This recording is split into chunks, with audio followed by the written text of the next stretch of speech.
అందరికీ నమస్తే.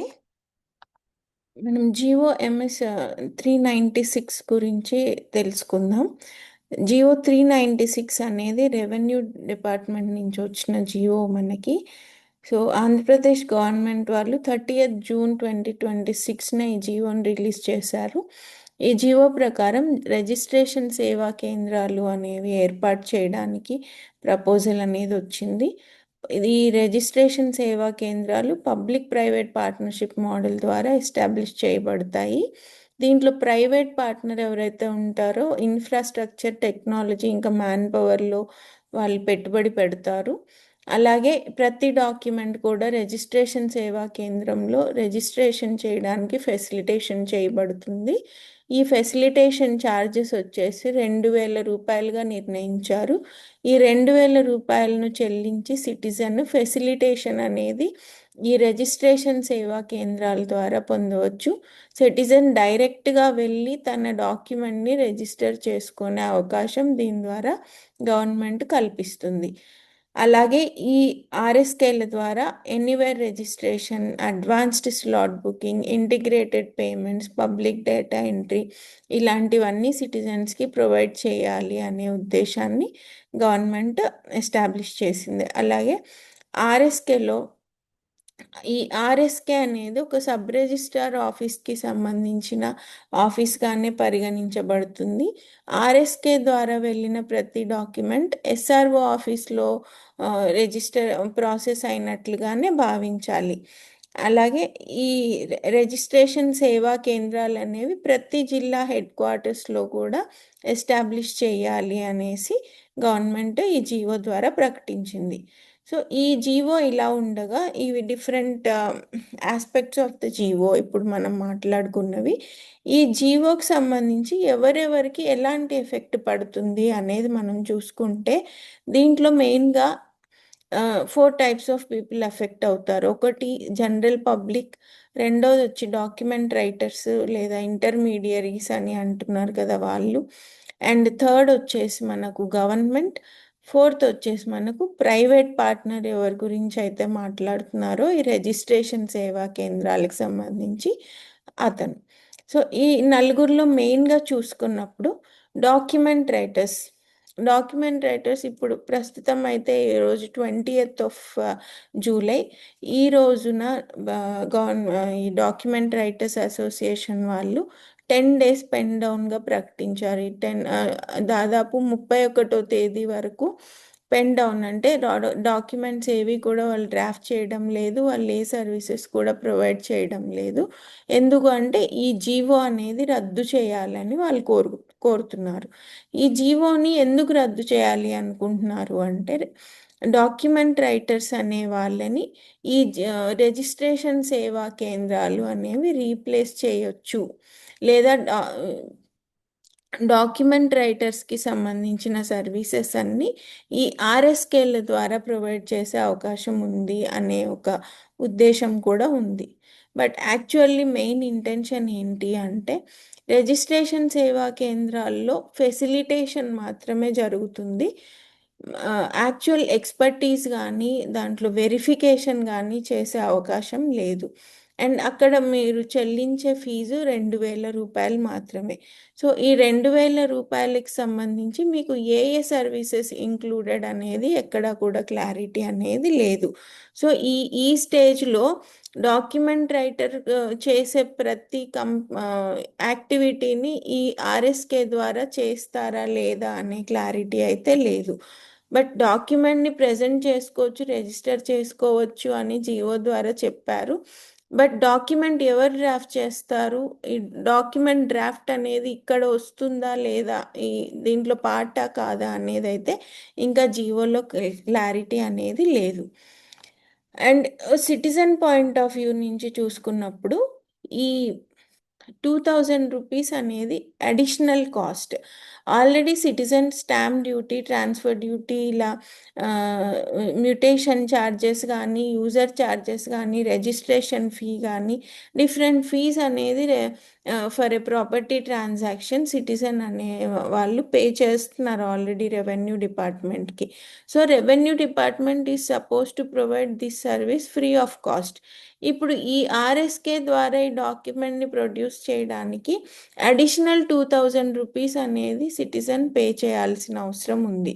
సో ఇది సిటిజన్ పైన అడిషనల్ బర్డన్ పెట్టడమే తప్ప ఆల్రెడీ అడ్వాన్స్డ్ స్లాట్ బుకింగ్ కానీ, ఎనీవేర్ రిజిస్ట్రేషన్ కానీ, పీడిఈ కానీ, ఇవన్నీ ఐజీఆర్ఎస్ అనే యాప్ ద్వారా, అనే web app or mobile app ద్వారా ఇవన్నీ కూడా అందుబాటులో ఉన్నాయి.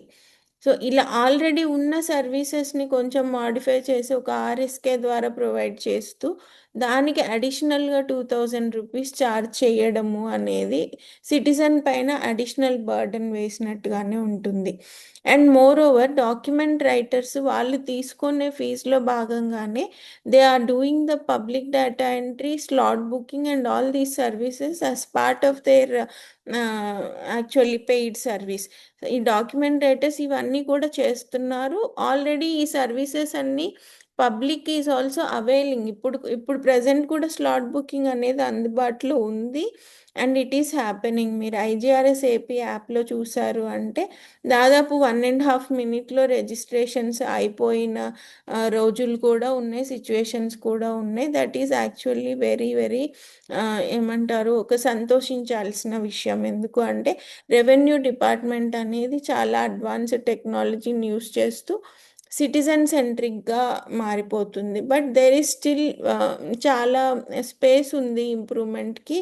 And there is also much need that transparency, accountability అనేది డిపార్ట్మెంట్ నుంచి తీసుకొస్తే ఇంకా బాగుంటుంది, instead of bringing a private player here. ఎందుకంటే రెవెన్యూ డిపార్ట్మెంట్కి చాలా ఇన్కమ్ అయితే వస్తుంది పబ్లిక్ నుంచి. అండ్ అలాంటి సిమిలర్ ఆ ట్యూన్లో పబ్లిక్కి సర్వీస్ ప్రొవైడ్ చేయడం అనేది కూడా రెవెన్యూ డిపార్ట్మెంట్ రెస్పాన్సిబిలిటీ. ఇప్పుడు ఒక ప్రైవేట్ ప్లేయర్ని తీసుకొచ్చినప్పుడు అతను ఒక మోనోపలి లాగా దీన్ని తీసుకొని పోయి పబ్లిక్కి ఇబ్బంది కలిగించే అవకాశం కూడా లేకపోలేదు.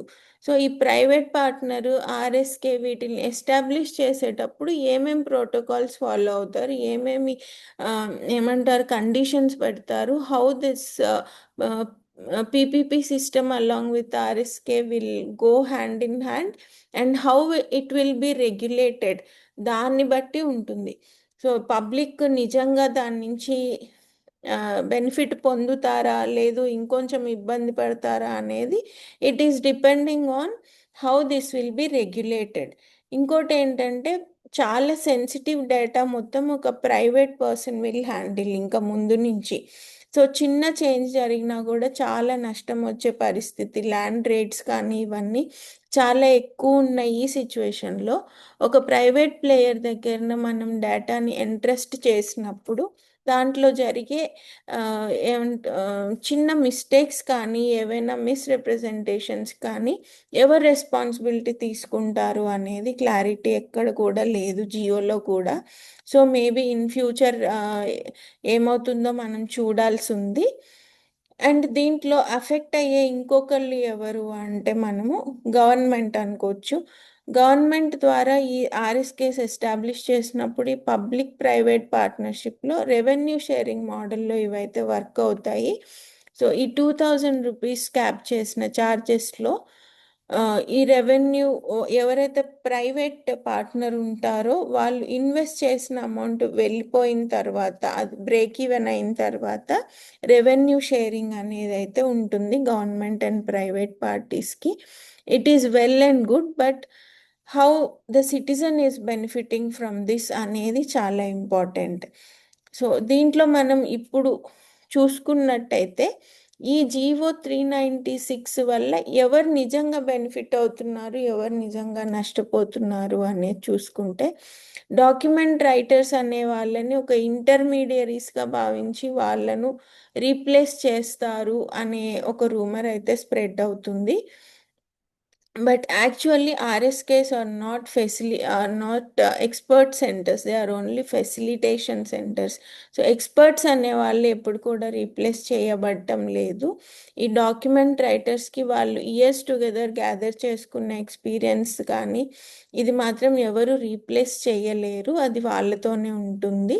But the facilitation what ever it is, అంటే అది ఒక రిపిటేటివ్ టాస్క్ లాంటిది, దాన్ని ఆర్ఎస్కేస్కి డెలిగేట్ చేస్తున్నారు. But what actually the main point ఏంటి అంటే ఈ సర్వీసెస్ ఆల్రెడీ ఉన్నాయి, అండ్ ఎనీవేర్ రిజిస్ట్రేషన్ కానీ స్లాట్ బుకింగ్ కానీ ఇవన్నీ ఆల్రెడీ ఉన్నాయి. There is only a small requirement of improvement and accessibility to the public, అంటే పబ్లిక్ అర్థమయ్యే విధంగా దాన్ని లెస్ కాంప్లికేటెడ్గా అందుబాటులోకి తీసుకొస్తే it will be enough. So everybody can understand and go through the process. So ఇలాంటి ఒక పరిస్థితిలో ఈ ఆర్ఎస్ కేసు తీసుకొని రావడం వల్ల it is creating disturbance in complete revenue department, and because of this pen down even the public and government are also equally affected.